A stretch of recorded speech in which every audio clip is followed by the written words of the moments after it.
malikmata lang. Good morning, everyone. So now we will tackle about the psychosocial theory of development by Erik Erikson. Stages of psychosocial development. First, infancy, trust versus mistrust. Second, early childhood, autonomy versus shame and doubt. Third, preschool, initiative versus guilt. Fourth, school age, industry versus inferiority. Fifth, adolescence, identity versus role confusions. Sixth, young adulthood, intimacy versus isolation. 7. Middle adulthood, generativity versus negation. And 8. Lastly, maturity, ego integrity versus despair. So, what exactly did Erikson's theory of the psychosocial development entail? So Erikson maintained that personality develops in a predetermined order through 8 stages of the psychosocial development, from infancy to adulthood. During each stage, the person experiences a psychosocial crisis that could positively or negatively affect personality development. So Erikson believed that personality develops throughout life in 8 stages, each marked by a psychosocial crisis, a conflict between personal needs and what society expects. How a person handles each crisis affects their personality. So, in short, each stage shapes who we become, and develop continues from infancy to adulthood. These crises are psychosocial because they involve the psychological needs of the individual conflicting with the needs of society. Successful completion of each stage result in a healthy personality and the acquisition of basic virtues. Basic virtues are the characteristic strengths that the ego can use to resolve subsequent crises. Failure to complete a stage can result in a reduced ability to complete further stages, and therefore a more unhealthy personality and sense of self. These stages, however, can be resolved successfully at a later time. However, Erikson also believed that these stages and their associated conflicts can be resolved at a later time, with successful resolution leading to a healthy personality and the acquisition of basic virtues. Epigenetic principle. This principle suggests that people grow in a sequence that occurs over time and in the context of a larger community. Each stage in Erikson's theory builds on the preceding stages and paves the way for following periods of development. In each stage, Erikson believed people experience a conflict that serves as turning point in development. Stage 1. Trust versus mistrust. This stage happens when the baby is 0 to 1 year old. It is about learning if the world is safe or not safe. So, here's the conflict.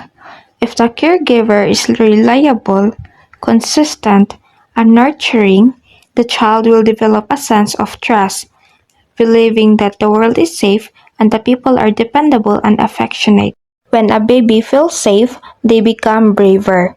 They smile more, look around, and try new things because they know someone will protect them. This makes their brain grow strong. Mistrust. Conversely, if the caregiver fails to provide consistent, adequate care and affection, the child may develop a sense of mistrust and insecurity. When a baby feels unsafe, they may cry more, become quiet, or avoid looking at people.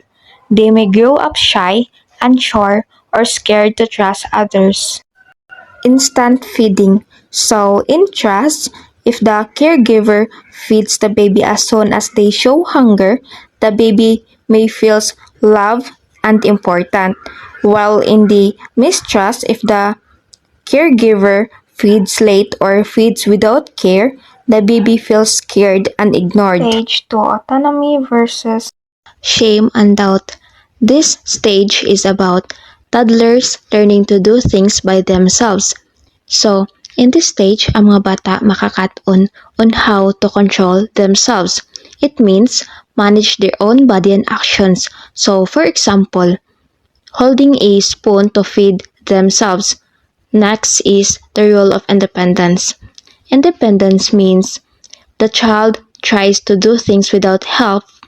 So, for example, picking the shirt that they want to wear. Next is potty training. This is when the child learns to use the toilet by themselves. Outcomes.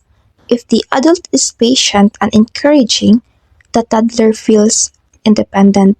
They believe that I can do things by myself.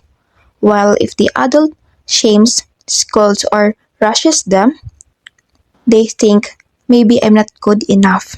The conflict in this stage is about the child choosing between feeling capable or feeling afraid to try. Autonomy means the child wants to take control of small things like walking alone, feeding themselves, or choosing what to play with. Shame and doubt, it's happen when adults stop the child too much, correct them harshly, or show frustration when mistakes happen. The child feels embarrassed and they begin to think, maybe I'm not good at anything, so they lost confidence. So, what happens on this stage? In this stage, children start moving more, exploring more, and trying to use their hands and bodies in new ways. They want to test their abilities and do things on their own. This is a normal part of learning who they are and what they can do. Toilet training is a key example of this conflict, autonomy. When parents teach toilet use slowly, kindly, and without pressure, the child feels proud and learns self-control. Shame and doubt. When parents hurry the children, get angry at accidents, or punish them, the child feels embarrassed. This makes them believe they cannot control their own body well. Erickson says parents should let children try things on their own and support them even if they make mistakes. This builds confidence and will. Too much control or criticism can make children feel ashamed and doubtful. Stage 3. Initiative versus guilt. So here's the conflict. Initiative. When parents or caregivers encourage children to try new things, make plans, and take action, children learn to be confident and take initiative. They start thinking, planning, and doing things on their own. Guilt. If caregivers criticize or punish children for trying new things or being independent, children may feel bad or guilty about their ideas and efforts. What happens during this stage? So, during this stage, children regularly interact with other kids at school, play a lot, and explore their social and leadership skills while learning to plan and do activities on their own. So, there is an exploration in stage 3, which is the first one is developing initiative. Children try new things on their own and make choices about what to do. The second one is building self-confidence. When adults encourage and support children, they feel proud and believe in themselves. The third one is learning from mistakes. Making mistakes helps children learn what works and how to improve. The last one is mitigating guilt. If adults don't criticize mistakes too much, children learn it's okay to try new things without feeling bad. Stage 4. Industry versus inferiority. So, industry means feeling capable. So, for example, Maria learns to ride a bike and her parents cheer for her. She feels excited and confident to try more new things. Inferiority means feeling not good enough. So, for example, Juan tries to bake cookies, but his family keeps criticizing. He feels he's not good at cooking and avoids trying again. What happens during this stage? So, in this stage, children are learning new skills on how to get along with others. friends and peers become very important and affect how children feel about themselves. Children want to show they can do things well and feel proud when they succeed. Now I will tackle about what happened in the school. Age 6 to 12 are in the industry and inferiority stage. In this stage, it can be divided into two, the positive reinforcement and the negative experiences. Positive reinforcement. If the school environment is supportive, teachers provide constructive feedback, and students are encouraged to participate in class and extracurricular activities, students are likely to develop a sense of industry. They gain confidence in their abilities, feel proud of their accomplishments, and are motivated to take on new challenges. While negative experiences, however, if students face excessive criticism, bullying, or failure in academic or social settings, they may experience inferiority. This can lead to self-doubt, reduced participation in activities, and a decline in academic performance. Example, kanang usa ka estudyante nagidayeg sa iyang project nga gibuhat. Then tungod nagidayeg siya or gipraise, mas na-feel niya na successful iyang gibuhat or mas na-motivate siya na buhaton. Next is the stage 5, identity versus role confusion, 12 to 18 years of age with the virtue of fidelity. According to Eric Erikson, this stage focuses on developing a personal identity. Adolescents explore their sense of self, values, and roles in society. What happens during this stage? During adolescence, the transition from childhood to adulthood is most important. Children are becoming more independent and looking at the future regarding careers, relationships, families, housing, and so on. This is a major stage of development where the child has to learn the rules he will occupy as an adult. During this stage, the adolescent will re-examine his identity and try to find out exactly who he or she is. This stage can be divided into two outcomes, the positive outcome and the negative outcome. The positive outcome or the identity. It develops a strong sense of self or I know who I am. Confident in personal values and future plans. Example, a teen decides to join a sports team, finding passion and a sense of belonging.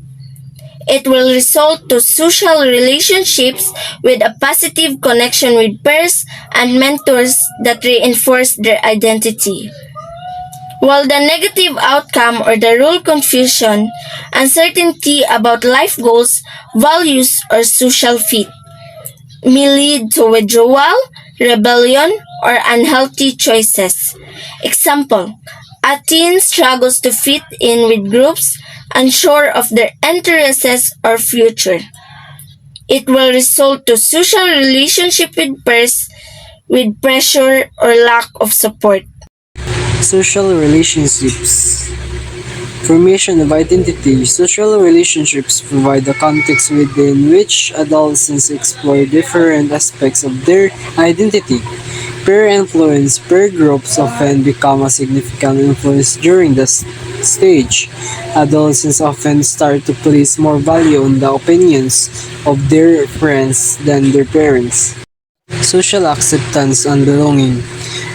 Feeling accepted and fitting in with peers can significantly affect an adolescent's self-esteem and sense of identity. Experiencing diversity. Interacting with a diverse range of people allows adolescents to broaden their perspective, challenges their belief, and shape their values. Conflict and resolution. Social relationships often involve conflict and the need of resolution, providing adolescents with opportunity to explore different roles and behavior. Social relationships can be divided into two outcomes, the positive outcomes and the negative outcomes. Positive, supportive social relationships generally lead to better psychological well-being and life skills, while negative outcomes, interactions can increase risks of anxiety, depressions, and engagement in risky behavior. Stage 6 Intimacy versus Isolation, Young Adulthood, 18 to 40 years old with the virtue of love. According to Erickson, this stage involves balancing the desire for close relationships with the risk of vulnerability and rejection. What happens in this stage? In this stage, intimacy, forming deep, meaningful connections with others, it may be romantic, friendships, or partnerships, while isolation, avoiding relationships due to fear of rejection, leading to loneliness. The focus, developing the capacity to commit and care for others while maintaining one's own identity. Example, intimacy. John and Maria prioritize their relationship, communicate openly, and plan a future together. While isolation, Alex avoids dating, throws themselves into work, and feels increasingly disconnected. Now, stage 7. Generativity versus stagnation, 40 to 65 years old with the virtue of care. In this stage, adults focus on contributing to society, guiding the next generation, and leaving a lasting impact. What happened in this stage? Generativity. Individuals invest in activities and rules that benefit others. It may be mentorship, parenting, community service, or career achievements. Stagnation, feelings of disconnection, lack of growth, or failure to contribute to society lead to self-absorption and dissatisfaction. The focus, balancing personal accomplishments with contributions to others. Generativity example. A mid-career professional starts a local NGO to empower youth through education. While stagnation, a person focuses solely on personal wealth, neglecting family and community ties. Lastly, the stage 8. Ego integrity versus despair, 65 plus years old with the virtue of wisdom. In this final stage, individuals reflect on their life, evaluating accomplishments and experiences. What happens in this stage? Ego integrity, a sense of fulfillment and acceptance of life's journey with its ups and downs. Despair, regret, bitterness, and disappointment about missed opportunities or past choices. The focus, making sense of one's life and finding meaning in the time left. Example, ego integrity. Alolo shares stories of his youth, proud of his family and cultural heritage. While despair, a retiree feels isolated, regretting not spending more time with family. What happens during this stage? Success in this stage will lead to the virtue of wisdom. Individuals who reflect on their lives and regret not achieving their goals will experiencing bitterness and despair. And that's all. Thank you everyone. Tanging panalangin